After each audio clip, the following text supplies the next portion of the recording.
और अब बात करेंगे अमेरिका ईरान जंग की। ईरान के साथ जंग ख़त्म करना चाहते हैं कि मुआहिदा हो जाए, लोगों को मारना नहीं चाहते। अमेरिकी सदर डोनाल्ड ट्रंप का लॉस वेगास में तकरीब से खिताब, कहा कि अमेरिका बड़े हमले के लिए तैयार था, ताहम ईरान की जानिब से मुज़ाकरात की दरख्वास्त की गई। ईरानी हुक्काम ने पहले बातचीत की अपील की, लेकिन बाद में इससे इनकार कर दिया।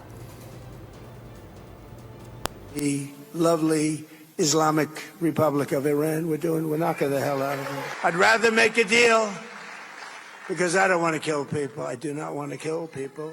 But at some point we were set for the biggest attack of any attack, and we've hit them very hard for the last few months.